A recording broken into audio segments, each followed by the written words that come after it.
Hey, comic book fans! Welcome back to Comic 2.0. And you're back with me, Mike Spider Slayer. Getting ready to do the Countdown Live, episode number 110. That's right, fans. Now, sorry I did not have a show last week. Very busy with tennis summer camp, and now that's all winding down, and now I'm making the transition with my kids going back to school and stuff. So it's another busy week. So this is it's just hectic right now.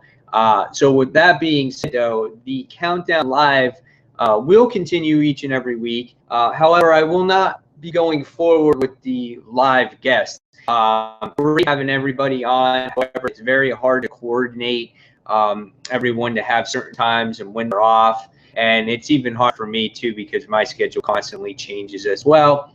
And I also want a show that's not like 2 hours long. So I'm looking for more like an hour. When we have 16 comics to talk about, the show can get quite lengthy, and everyone has 2 hours to watch a show. So, however, I will be continuing these shows live, taking your questions, taking your comments, everything live. And I promise to do the best show that you guys. And maybe at time I might come up with another show to have someone on here to interact with you guys more. But I felt that was the direction going forward with the countdown. So with that being said, let's go ahead and get started, shall we? Yes? Yeah. Hopefully, guys, that's a pause on the show today. Google Plus is a little messed up. It's the way it's been, at least recently. So we'll see how it turns out. But 16 comments all together, and here we go. Issue number 16 on the count. Worst comic for me by far. I was very disappointed with it, and it was Action Comics issue number 43.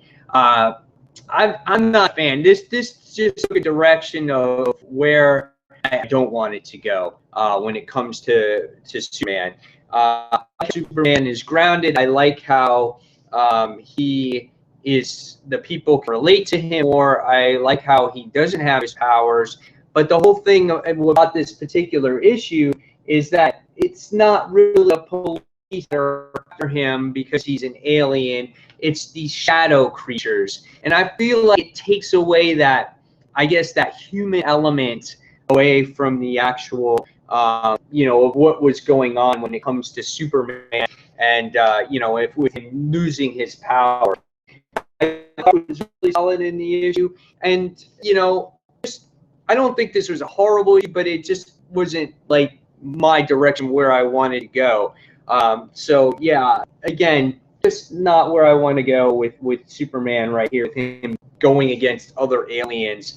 Just not my cup of tea here, when I thought it just had more a human element, seeing that Superman is pretty much human these days. So, I'm going to give this one a 2.5 out of 5 stars. Just not my pick of the, just took a different direction here. Okay. All right. So, like I said, anytime you guys want to leave comments or questions, I'll answer them as you go. If you don't watch this show until after the live portion here, I'll answer your questions after the fact. So that's how it's going to go. Okay. All right. So next, we're going to go on to number 15 or 15, and maybe these should have been reversed. Maybe Superman should have issue 15 and should have been issue 16. This was Bombshells issue number 1. $3.99 price point. Has to do with the women's from the 1940s, when it has to do with an era where men were all at war and women were pretty much in control of everything in here. I like the classic style of artwork in here where it has to do with that timeline. However, when it comes to Batwoman and all the other characters that were involved with this particular issue, I felt that it was very wordy. And I found myself just bored to death when I was reading it. And this was the last comic of the week that I to read. I was anticipating it, and for me, it's again not just Superman. It's not the direction I thought it was going to go in. I just didn't like it. I didn't find it exciting whatsoever. I found it quite boring.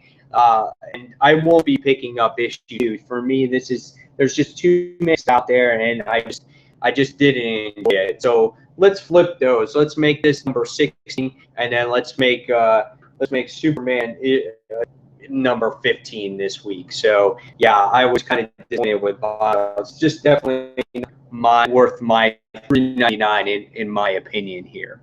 All right, so next, and if I gotta give Bombshells a rating, for me, same thing. I'm gonna give that one like 2.25 out of 5 stars. Something just doesn't keep my interest. I'm just like, wow, this is bad. I didn't get through it. Just I didn't like it. So, all right. So now we'll go on to the comics that I'll go on a book that I enjoy for looking at it visually. The story, is up and down for me. In Humans, Attilan Rising. This is number 14 this week, issue number 4 this issue. And with this particular book, it's always visually stunning. I love looking at this book. I think some of the artwork in here is fantastic. And, all the credit to him, because I don't think, with the artwork in this book, I don't know how many people would actually read it. Again, it's a very wordy book, but I love looking at it. It's got like as an ocean creature, which I thought was kind of awesome. And then there's just this whole conversation and dialogue going on with Medusa and Bolt in here. And it just kept on going and going and going and going. I was just like, oh my God, when is this ever going to end? And again, this was another one of those issues where I was just like, I was kind of bored. And, it was a little bit disappointing. Maestro shows up at the end, so it was okay. Just it didn't really capture my attention. I was like a little kid, not even hardly reading it. I was just like a kid looking at the pictures, going, "Wow, this is really cool. I like it just for the art, So yeah, yeah. So that was quite funny, but anyway. That was number 14 on the list, and that one gets a 3 out of 5 stars. I'm going to make a decision. You guys make a decision if you really want to go out there and purchase that particular book. So that was number 14. Yep, 14. Now we'll go on to number 13 this week. And number 13 was Mrs. Deadpool and the Howling Commandos, issue number 3. This book is funny in its own way. I think a lot of these are starting to run their course. I think they're starting, in my opinion, to get a little bit old, a little bit drawn out, and we're arriving the new Marvel Universe. I think maybe this would have been a perfect issue to kind of end everything when it comes to Mrs. Deadpool in here. But they finally get to the location of where they're getting to.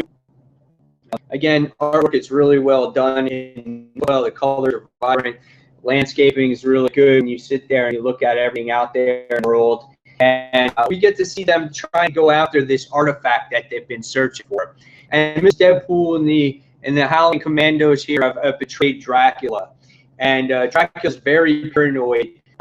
He senses like the invisible man in here. And he like stands around and he's sitting there just standing there going, yeah, yeah, yeah. So it's just kind of funny. The way he is in the actual issue, because again, he's all paranoid.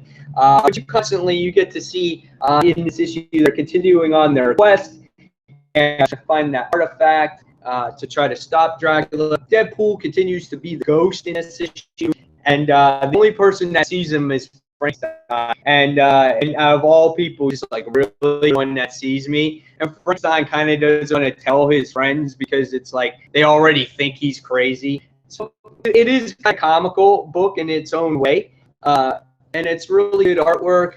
Like I said, they finally find the artifact at the end. They get transferred over back to see Dracula. Dracula does the Invisible Man, which I thought was funny. And then they found it wasn't really the Invisible Man; it was the Invisible Woman, and then the Invisible Man still lived. So it was good stuff. And when you see Mr. Howling Commandos meet up with Dracula, he like knows that they betrayed him and things like that. So it's fun.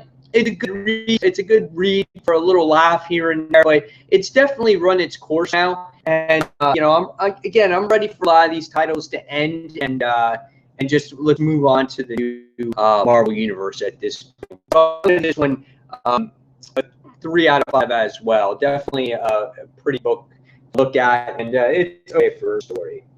So now we're going to go on to number 12, and I have one viewer watching, so I appreciate one viewer that's watching right now. It's like 9:30 in the morning, so probably a lot of people are still asleep. It's just this is the only time I had a chance to record it this time. Oh, now I have 3 viewers, so hey, 3 viewers, thank you. I appreciate it.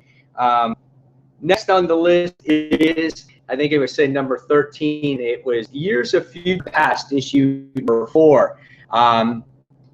Once again, when it comes to this book, it's very political when it comes to Kitty Pryde's daughter.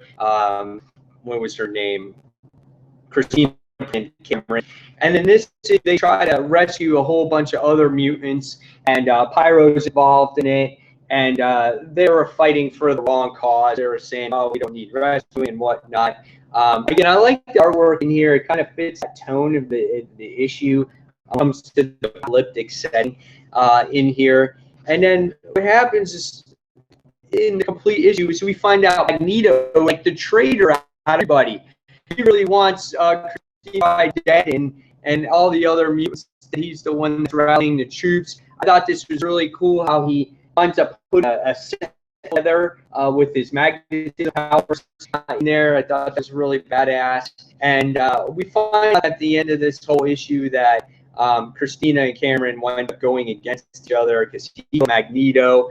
You can see that at the end of the issue, and that's how it ends. So it winds up going. It's find out that at first you thought that we were the last 2 mutants together that could have basically continued the population of mutants, to find out that they're brother and sister, and now at the end of the actual issue, you wind up finding out that they're actually going to do battle against each other at the end. And she reminds me so much of Terminator too. It's not even funny. I'm very curious.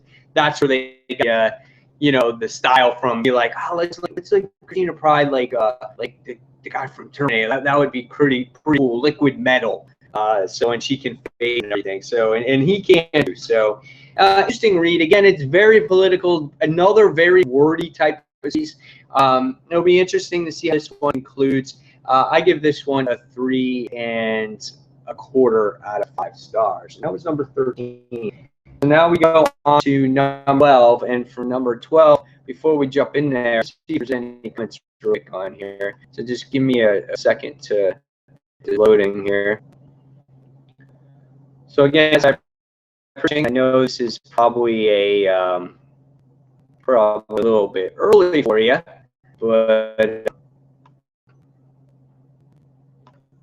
I appreciate it watching. Let's see. One comment.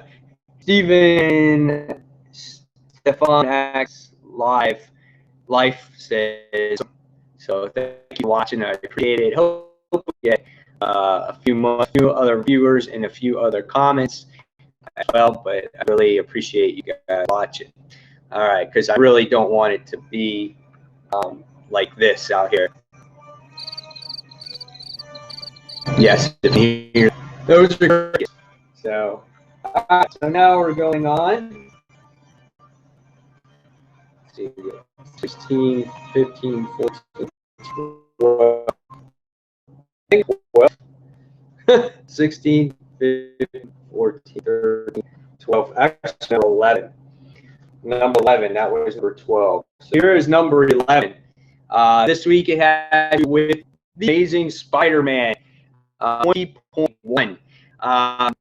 This was good. Same thing, though, about the series. It's still drawn out. It went on for 6 months, and I felt that maybe this one, I thought that maybe this could have been. Hold on, I have a little bit of camera issue here. Okay, hopefully that'll be better. All right, let's see if that's right. The Amazing Spider-Man 20. I thought that this issue could have been maybe 4 issues or whatnot. This one went on a little bit, and Spider-Man, he was doing this battle with all the other heroes, which is really cool. And I really like the art in this book. It's written by Choppy. I thought it's a really wonderful, drawn book. He's constantly, though, like babysitting the Wraith in this particular issue. In this issue, but in this series, he's constantly just over his shoulder. He just got kind of old, almost reading like the same over and over again. However, it was really awesome to see Black Cat in this issue have cool dialogue, just saying that he doesn't forgive Spider-Man for what he's done to him in the past. Even regardless, he was superior Spider-Man at the particular time.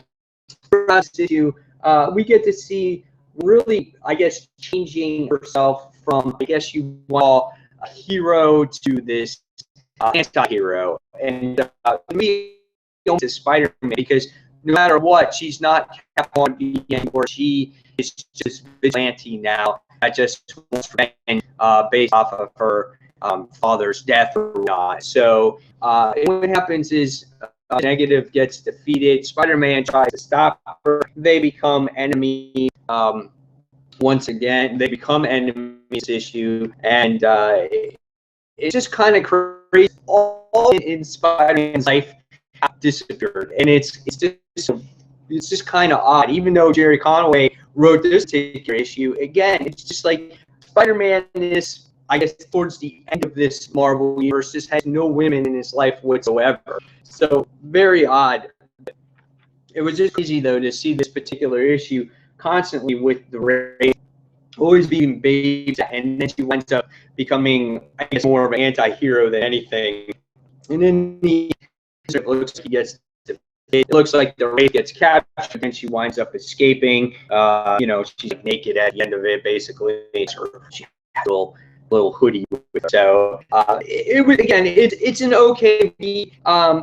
It was nothing that really blew me out. It was really good 2 issues. And for me, it kind of got repetitive. It just went next we defeated him, and we defeated him. That was kind of predictable with Mr. Negative. You knew that he was the one that was going to try to take over, and that's a really ending. And the Wraith, who is the one that becomes the anti-villain. So I'm giving this one also 3.25 out of 5 stars. It was a decent read, but it wasn't the greatest read, and it was kind of a series. All right, so that was, I think we said that was number 11, correct? All right, so now we go on to number 10, the top. I think it could start to get here, and this is not for number Lando issue number 2. I liked issue number 1 of Lando. Actually, it was my number 1 pick for the week that it came out, issue number 1. And from what I heard from Marvel, it was really,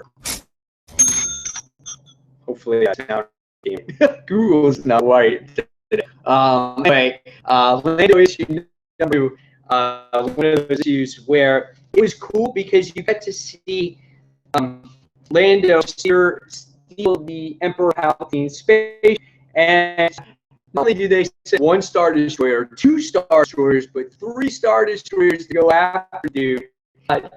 So the spaceship back, whatever's on it is very valuable, and but throughout what kind of made this not the great comic that it was. Same thing, almost like Amazing Spider-Man 20.0. It was very repetitive. It was constantly talking with Bot and sitting there going, "Can we get out of here? We're gonna do whatever we can to get out. You guys got to trust." It was just constantly just saying same type dialogue over.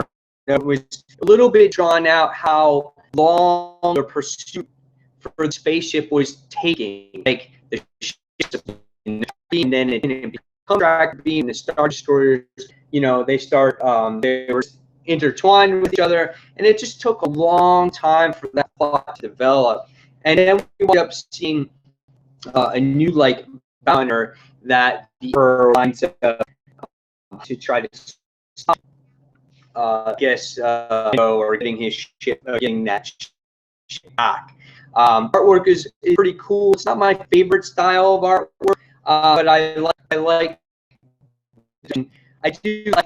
it's not the worst artwork, and I do like the direction the book is going. I just thought that it was just a little bit for me, this particular issue. But it was cool the way it ended, because at the end of the book, when they were exploring, and they finally got out of the cockpit where the whole story takes place, and they're exploring, they finally kind of see what's in the spaceship, and then you wind up seeing the Imperial Guard winds up coming and stab over in the chest or whatever, and I was like, oh, that's kind of cool. So I think that's what really I was looking for in this book. It was I was looking for that action, and it finally delivered that action, and I wanted that to take place because we didn't get much action in the first issue, and we hardly got any action second issue. But what I liked about the first issue compared to this one is just Lando's dialogue and the whole setup. They start the mission. I just like background and everything there. And here it's just one place, one thing just didn't hit me on the mark like the ones did. So I'm giving this one a 3.5 out of 5 stars, and this number 10 on the list.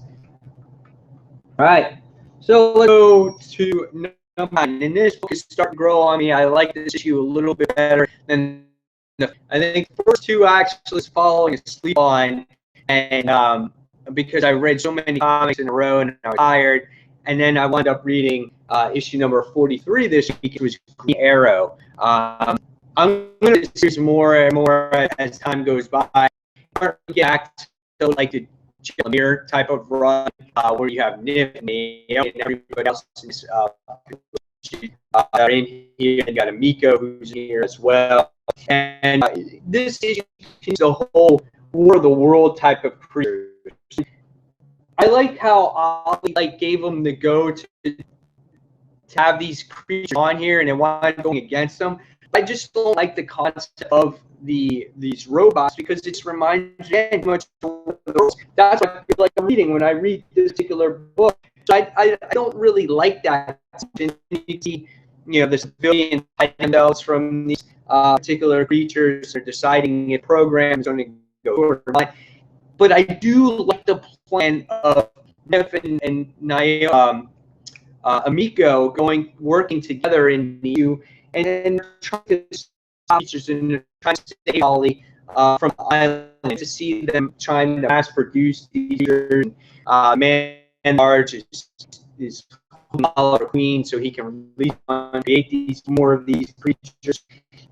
And Amiko and Nip want to come out with ended up coming out with this arrow that like a virus. And what happens is Amiko travels to the new dog. I forgot the dog's name or something like that. I don't know.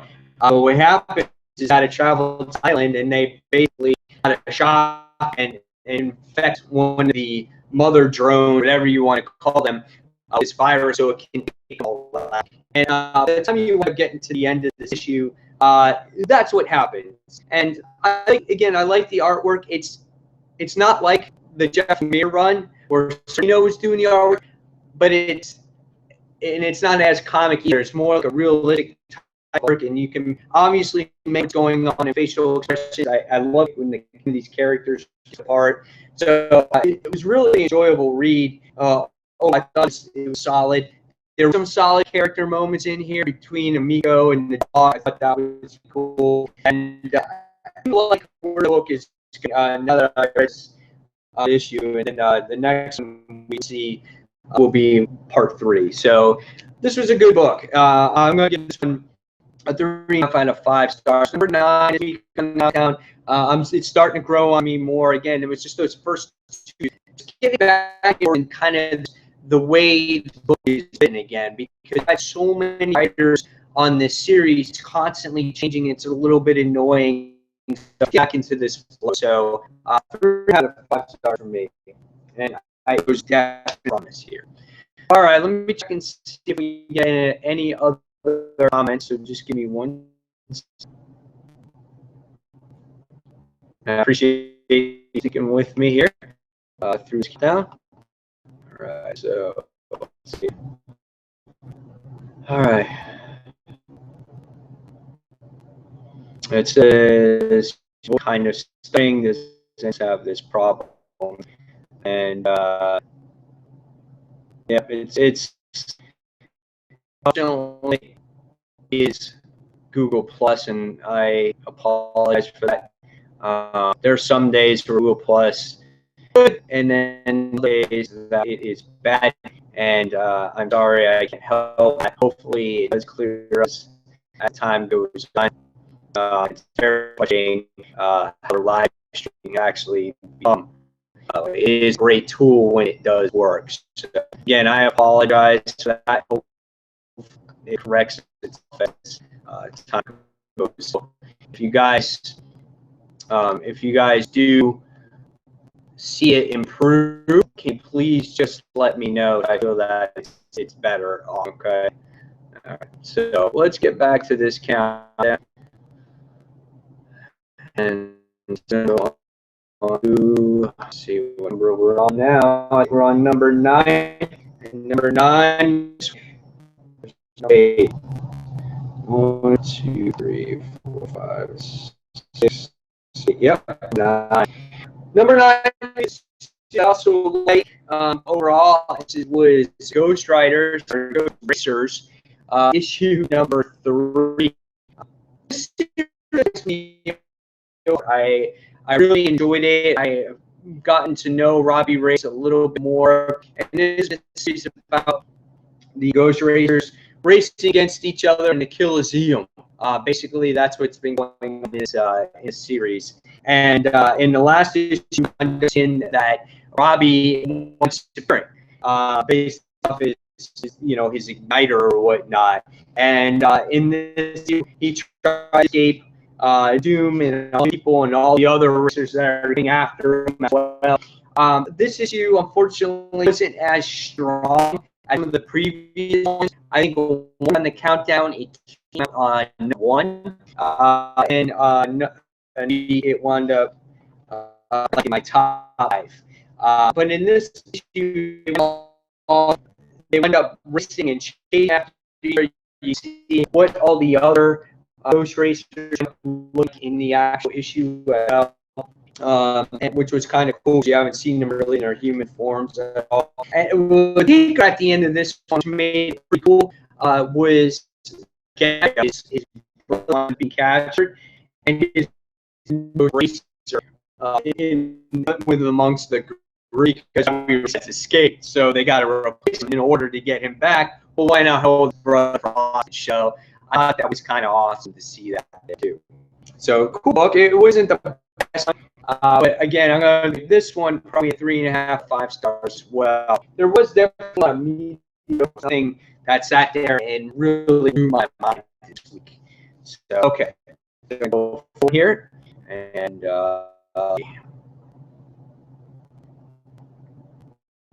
we're going to number 8. And number 8 was A-Force, issue number 3.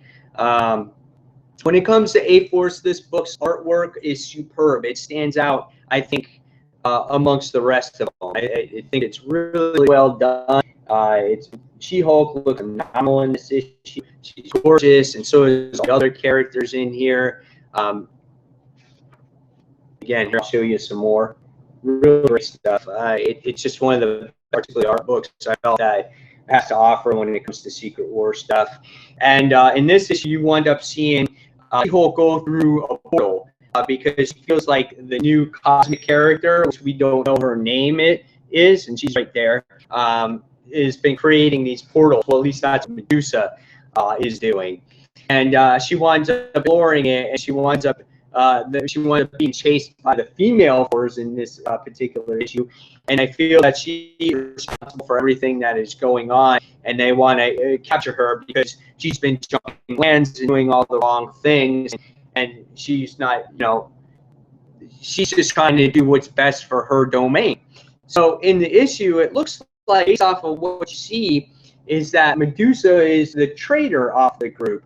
I was kind of confused at what was going on because then she winds up grabbing the Thors and send them through the portal. So it's like she feels like she must do what's right for the domain, but she is no traitor. So it feels like she wants to take place from She-Hulk, take her place, but not a traitor to the group, if that makes any sense. So it was a good issue. It was. I thought that it was a little. The flow of the book was a little interrupted. It wasn't really. It was so nice like all the other issues. And by the time you wind up getting to the end of this issue, wound up just seeing all these females come together, and as the last order of She-Hulk, or Jennifer Walters, she winds up basically telling him that she's going to hide, and then the cosmic female looks like going to up She-Hulk there and make her hide. It was okay issue. Again, it was the flow that got it messed up a little bit. So I gave this one 3.5 out of 5 stars. This is one time around, but it was okay. And I can't wait to see actually where this issue is going to go, or where this issue is going to go after Secret Wars. All right, next we go on to number 7. Let's see what we got. 2, 3, 4, 5, 6, 7. All right, number 7. Number 7 goes to Secret Wars 2099. I felt that this issue really gets back on track here when it comes to going back to the main character of Captain America, the female version, which her name is Roberta in this issue. What happens is it starts out kind of where it left off, with Hercules and Namor finishing off their little drinking contest because they were fighting like over Valkyrie or whatnot. And then what happens is the Vision winds up going crazy, and she winds up seeing all these visions of something's wrong with Captain America, and Captain America is their leader. And we get to see Miguel and his father meet up with each other in this issue, and they're debating about who did what with the company and who did this with the company. But when the Vision has, again, these badges of Captain America, we wind up seeing that Roberta, who gave the Defenders their word that they would be released, she kind of goes against Miguel because Miguel wants them captured and wants them prisoners. And so we all know that if you've read this series, when it comes to Miss Captain America or whatever, Roberta, in the issue, when Miguel gives the order dismissed, she kind of transitions back to her human self, and she winds up not remembering kind of what's going on. So she's got two different personalities there, and she was fighting it the whole time, and she worked really hard to get all the other Defenders out, because again, she promised them that she would be released. If they don't want to work with the Avengers, then they should be able to be their own selves. And again, Miguel didn't agree with that.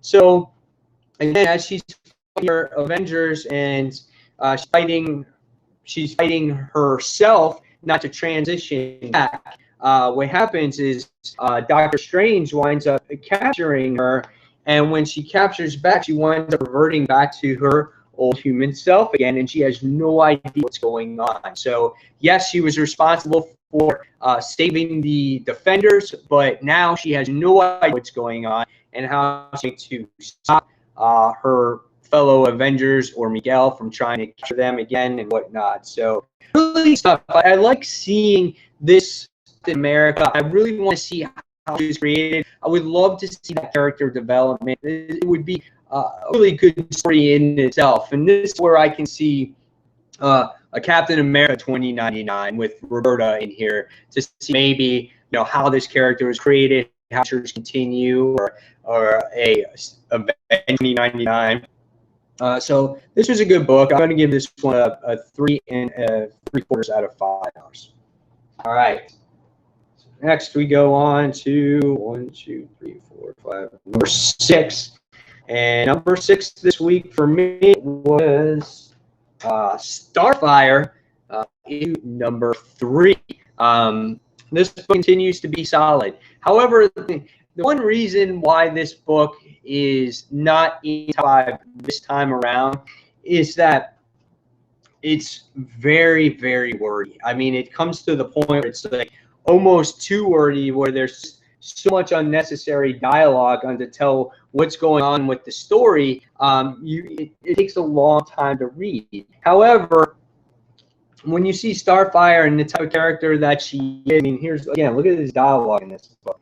When you look at Starfire and you look at the type of person that she is, how she wants to help people, it really is a great issue and a really good story. And you also get to see how she's living in this issue, how she gets her, she's sharing an apartment, and how her process is to tell her, oh, you need to eat like this, and she has these like different word bubbles in there of what she's thinking, like these things. It's totally different from what you're expecting. So all the people are, she's just a lovable character in the issue.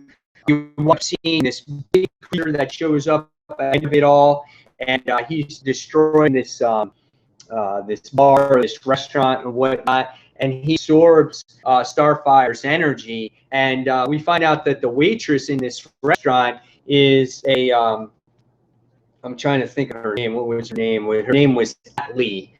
And she winds up teaming up with Starfire at the end of the issue to hopefully try to stop this Cheeto monster or whatever he is. So I wasn't too sure who she was. Again, I haven't read past DC books. So if you guys want to leave me, some comments on who she is, that would be awesome. But I do not recognize her. So good book. It's very entertaining. The artwork.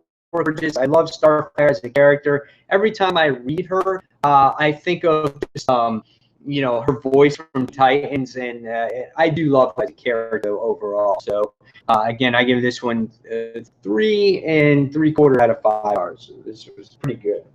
All right, so I'm going to attempt to check the comments again, as everything has been very slowly right now. So again, inconvenience, and you guys are somewhat enjoying the show. Hopefully, when I get to the playback, it doesn't do that. Also, with Google Plus. All right, so we have further comments. We have 4. All right, so it says it's when I can hear, which is your voice auto-tuned. The stream is awesome and funny. I have to go to sleep now since it's 21:57 over here before I get left a like for you. So the person, I appreciate it. All right, so that was the only other comment on here. So I think one other that's on the show right now, or 2 viewers that's watching the show. So I appreciate it. If you guys have any other comments, yeah, just let me know. I really love the feedback. And again, for you guys that are watching this post, thank you for watching as well. Okay, so now we go on to the show where it's top 5. We're about my favorite 5 comics of the week. And my number 5 was Science Experiment Secret Wars, number 5 of 8. That's right, guys. Secret Wars was great. It had a lot of action. Stephen Strange got killed, and Dr. Doom was pissed off. He's pissed off that Reed Richards is back, and it's like, holy shit. And then this year, it's like, okay, now go back to the Science Experiments. And that's what Jonathan Hickman is for. If you want to see Frontline Live, make fun at times. But it's funny. But this issue, Dr. Doom, having basically a funeral for Stephen Strange at the beginning of this issue. Remembering his friend here, and basically obviously who killed and why he was killed or whatnot, and he winds up setting on this I guess investigation out what's going on, all the people that survived the incursions, whatnot, and it was really that part of it cool. The bulk of the issue, though, winds up talking about Doom, like, I guess the heart of the person that's really holding all of Battle World together is Molecule Man, and you get to see him here. He's like in this little fetal position. He's basically holding the whole thing together. You can see their story on Stephen Strange and Molecule Man coming together to defeat the Beyonders in order to create this Battle World and save the universe and take pieces of them, put it together. So I wound up seeing a little story, and I think if you read, I guess, Avengers and all the Avengers, I guess it kind of, I guess, does a closure, or if you have it, it kind of creates closure there. So you kind of know how the world really started. Some people, this may not be the best issue. Maybe like, oh, really, this is filler. Why did we need point? But I kind of understand why you got it, because it's the middle of the story, and now you got to start with its conclusion. And again, you get to see Val and the rest of the people wind up coming together here, and she kind of figured out that there were, the character, the people that survived the incursion got split apart. It's all because of, any information that they find out that they keep together. So again, it was okay. It wasn't the best one. I mean, it gets my number 5 because Secret Wars overall is a good story and it's very interesting. However, again, this was a science project issue. Even though it's in my top 5, it's still only got a 3 3/4 out of stars. Again, for me, it's a lot of mediocre books this week, and nothing really stopped until the end. So 3 3/4 stars for me, and that was number 5 this week. So number 4. Number 4 goes to Star Wars and Kitty Pryde. The last issue was great. Love the character moments in this book. Even in this issue, it was saying, love the art, love the facial expressions in this book. Characters interact with each other in here. Look at that Kitty Pryde facial expression here. She's got like the claws like Wolverine, but they're like bracelets or whatnot, and they go against New Mutant Rogues, or whatever they call them, the Mutant Rogues. That's what they're called, and they got lines in their faces like that. And basically, in this issue, Gambit escapes, and wants to take Peter back to Doctor Doom because he's considered an anomaly. What happens is they wind up defeating robots. You wind up finding a little more about Kitty Pryde in the issue of what she does and who she works for, and she's like a silent operative.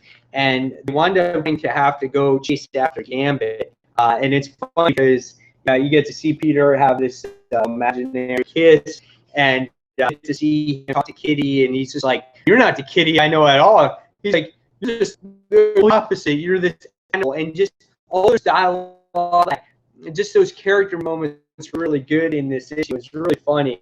And as they go after the original blades that Gambit had, where they go to the museum or whatnot, they get to fall through this sky, and I think that they're really going to fall and kiss an actual issue. That's not the case.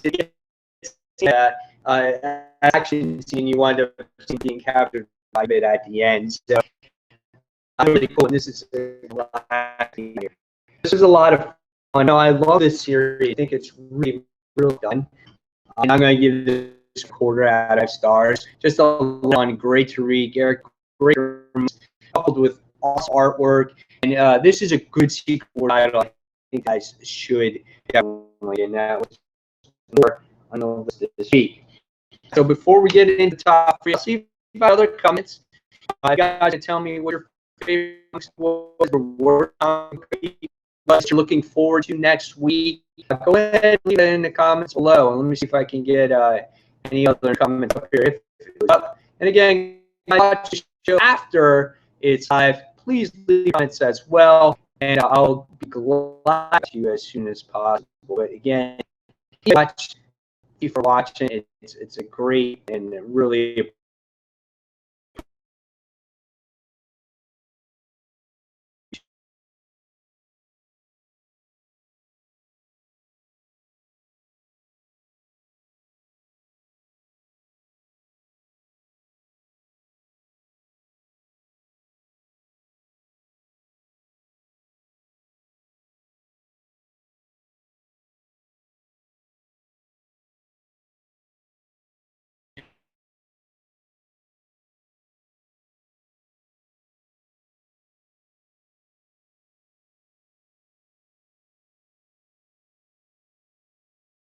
that was a great part actually with Starfire, and she's so kind-hearted. She's just like, oh, that must be, your skin is beautiful, and it's just really nice of her to just all likes of life. And that's what I love about the character. She's so pure, and she's not polluted by the way Earth is or the people surrounding her. She's just her own person, and that's what I love so much about Fire.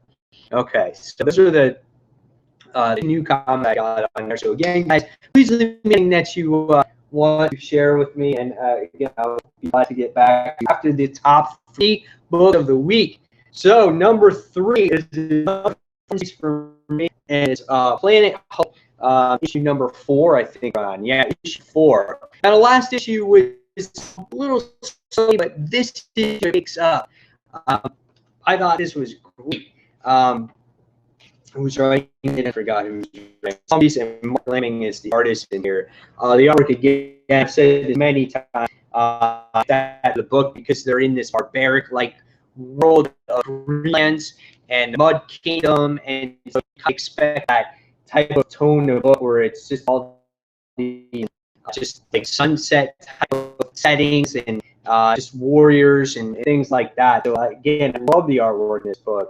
And in this issue, you really get to see the captain is Doc Perez. He says he wants a pension kingdom, and he captured. He is going around. He's got no green, he's got no dinosaur. As the issue progresses, Doc Green does come to his rescue, and it was cool. And wound up seeing more acts of Bucky and Devil Dinosaur working together, and you really continue to see that love that has, that he'll go all out for Bucky and Devil Dinosaur as they're around their brothers. They went through at the Killium and fighting together, things like that.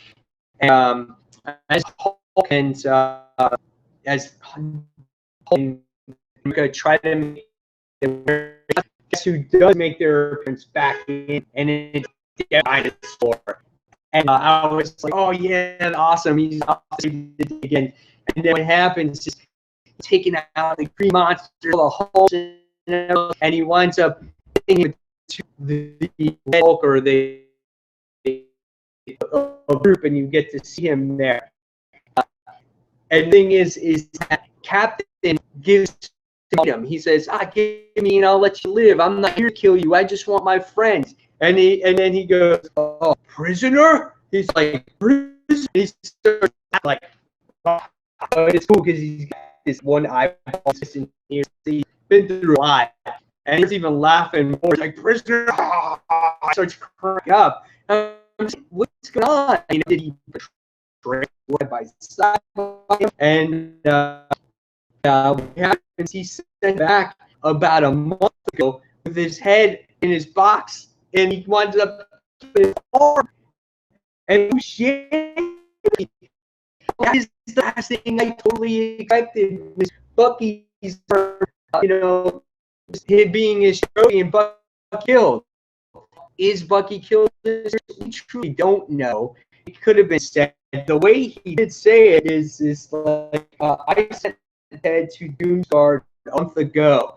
So it's like, hey, his head chopped off, and he sent to him, and he kept his arm as a trophy. And Captain America's facial expression on here is just like, oh, shit. And it's just like, what's he gonna do without Bucky? Is he gonna go ape shit?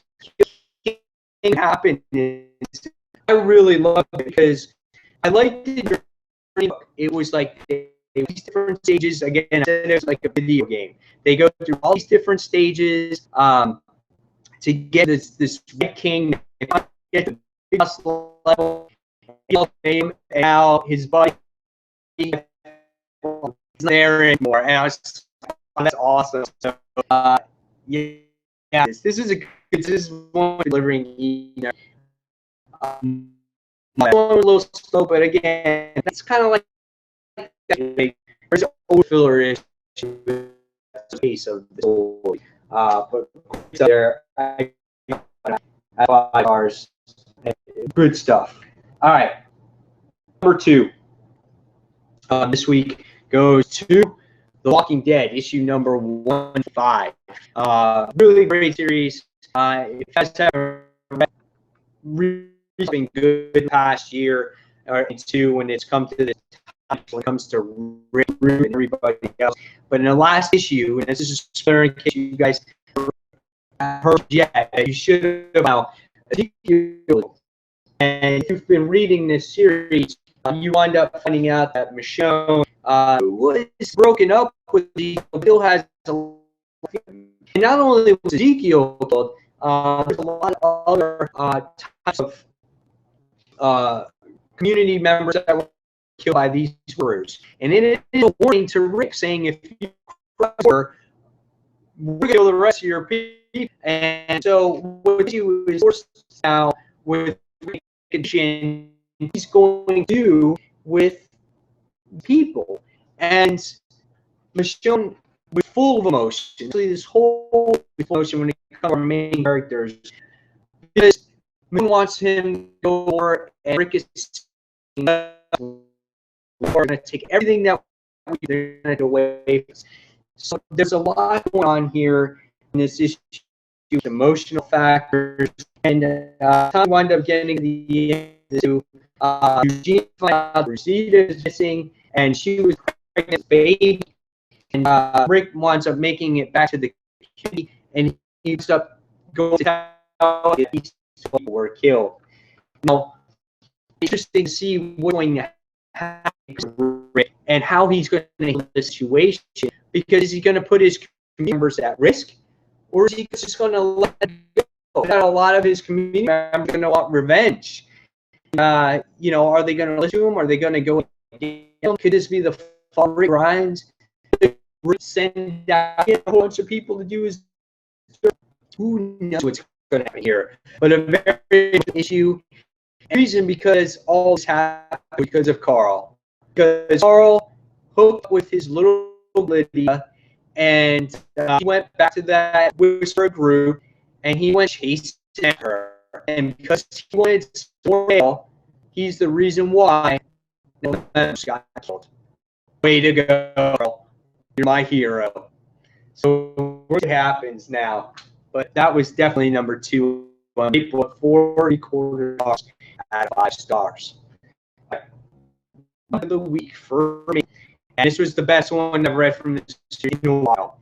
And this does show promise that Bruce Wayne will be around in this series. When it has to do with Bruce Wayne is when this series does shine, and it is number 40. I find myself so infatuated with Wayne in this particular issue that I could give shit what was going on with Commissioner Gordon in this particular issue. I love Mr. Bloom in this book. I think he's a new villain that's been brought to the table here, and love the character interaction between Gordon and Wayne. And you know, we get that Bruce in this issue, a different type of character. It's like he's been reborn, and he is a person that he wants to just to the unity. It's like it's like a second to the Bruce Wayne that should have been, right? And that's exactly. So Clark winds up making his actual appearance to Alfred, and Alfred just goes to be Alfred so that he's find out what's on that. It's not the same without again. Al spills after that Joker. And wants to collect a museum that the Joker is going to give him all these powers. His one going to his brain, wind up creating a brand new brain. Second chance at life at the brain. Alfred basically gave all the information to John, was where he came, everything that happened except for all the Batman information, because he went to the clock to go tell about him being, he was like, no, I don't want it. He's like, I just want to be the person I am right now. I want to get back to the community. And so when God was talking about this situation, this is the Bruce Wayne that we had in the beginning. And Gotham is giving him a second chance at life, being the true Bruce Wayne.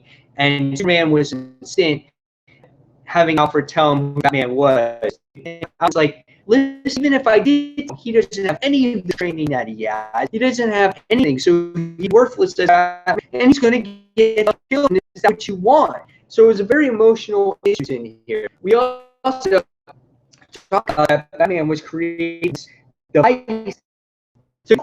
I've been something like that. There would be a new Batman to take over generations, but the machine never got created. So this was a very good movie.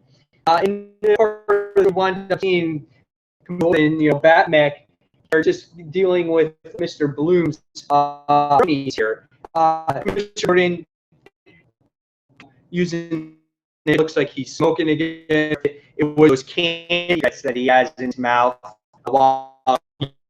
And you wind up seeing Otto against his cronies there, which was okay for action purposes, but I didn't know if that was necessary. Yeah, I love the story part of it. You find out that he got his girlfriend again.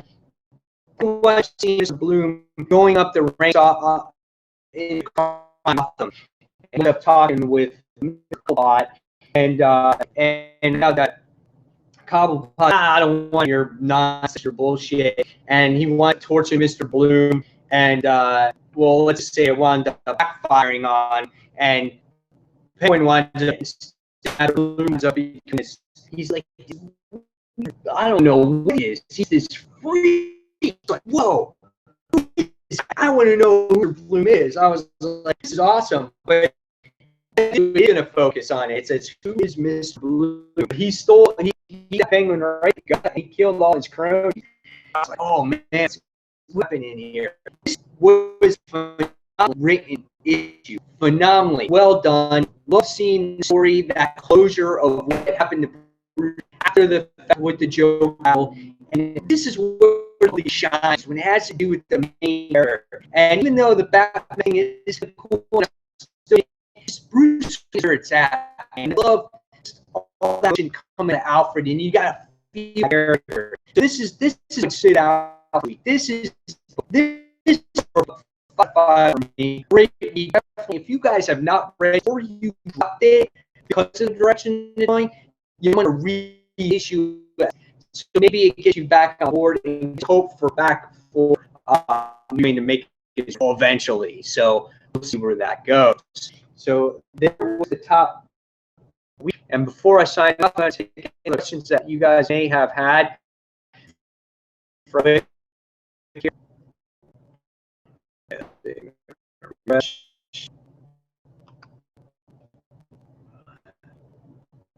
more time.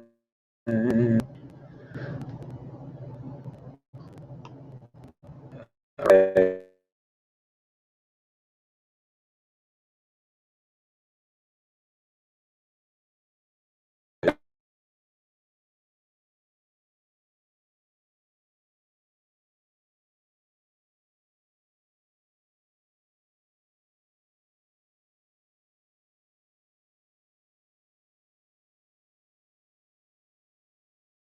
There is the week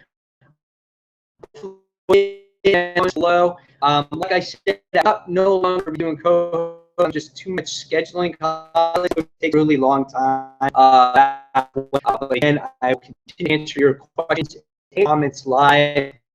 Maybe in the future, I will do episodes on talk about comics, maybe something like that. But right now, I think this is the way I'm going to go. So, guys, as always, thank you for watching Comic Book Corner 2.0, and this has been Countdown episode number 110. You've seen the first, you've seen all that up crap in between. And guys, until that next comic book review, this is Mike Slayer signing off. Thanks for watching the Countdown. 110. See you soon, fans. Bye.